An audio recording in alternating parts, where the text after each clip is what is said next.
it's Anna and Nathaniel here, and today we're going to be making mayonnaise, right? And what you're going to need is 1 egg yellow. You're going to need about a teaspoon of lemon juice, anywhere from a half teaspoon to a teaspoon of mustard. You can use Dijon mustard or spicy brown mustard. You want it to have a little bit of spices in it, though. You don't want to use plain yellow mustard. You want to use some real sea salt.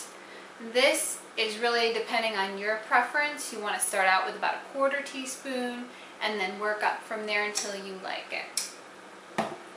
Then you're going to want some stevia leaf drops. Now this is really what I found makes the mayo taste more like a Hellmann's mayo, because I was making it without any sweetener for a while, and I'm like, well, something's missing, and I realized that there's actually sugar in your store-bought mayo, and this is a herb that is not a sugar at all. It's just a sweet herb. It doesn't affect your glycemic index. It does not raise the blood glucose at all. It's just a herb that our tongue registers as sweet. There's no side effects. They've been using it in Japan for 40 years, and they are very healthy people.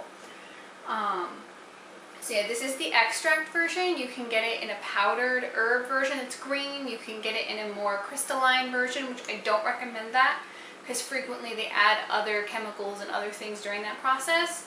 This is an extract similarly to like vanilla extract. So yes, I recommend this, and I'd recommend the powdered herb, but not the crystalline substance. You'll need just like a tiny pinch of cayenne pepper, not a whole lot, although you don't want it to be too spicy. And you're going to need a cup of the oil of your choice. I'm using olive oil. Basically, when it comes to your oils, the easiest way to explain it is if you can't get it from whatever it is in your own kitchen, naturally, it's probably not good for you. Olive oil, you can squeeze olives and get oil out of them. Although they don't recommend this for high temperature cooking, such as frying, as it can break down the fatty acids. But it's perfectly fine in dressings, mayo, things like that, or baking at lower temperatures. Your more saturated fats, such as coconut oil, butter, lard,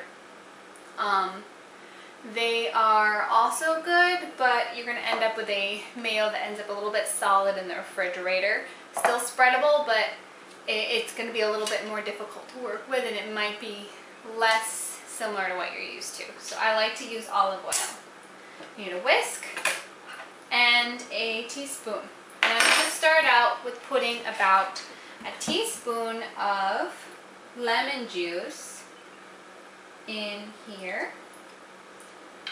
I'm going to put, I like about a teaspoon of mustard in mine, and I'm just gauging it. I really don't measure, but for the actual recipe it's about a teaspoon.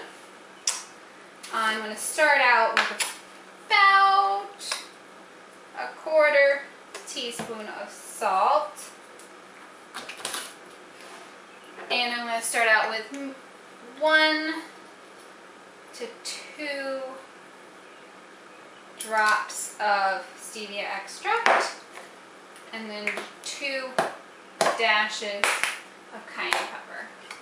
Now what you're going to do is you're going to mix this for about 3 minutes until it's nice and fluffy, and we're going to come back once we're done mixing, okay?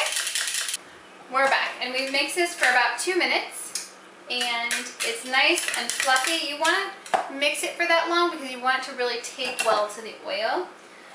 So that's the point of the mixing, and you need to mix for a full 2 minutes with a whisk.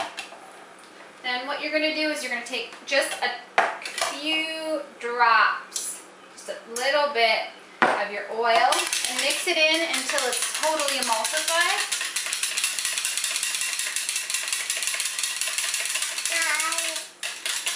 And then you're going to want to mix for another 30 seconds. About.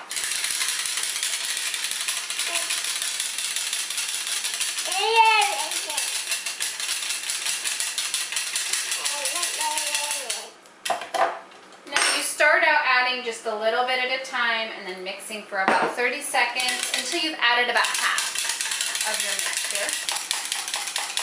Now the reason that I'm not doing this in a food processor is I frequently have trouble with it separating when I do that.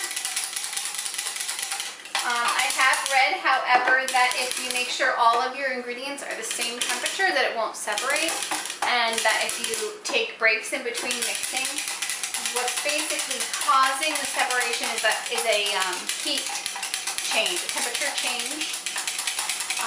But I find that it works about 50% of the time when I use my mixer. If I do it by hand, it works 100% of the time.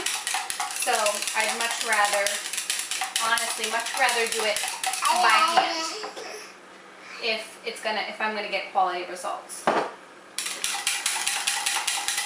Also, you might have noticed I'm using a raw egg yolk. It is an organic, pasture-fed, soy-free egg from very healthy chickens. If you do not have access to high-quality eggs, I don't recommend that you use a raw egg. They do sell pasteurized egg yolk in the store. You can use that, or you can pasteurize. You can buy the regular eggs and pasteurize your own eggs to do this. Although that's a little bit more labor intensive. It is perfectly safe to have raw eggs in your diet as long as the eggs are from a healthy chicken.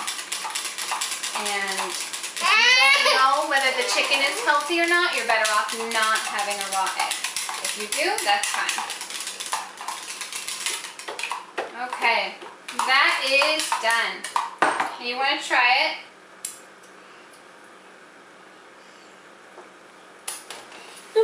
I think mine needs a little bit more salt.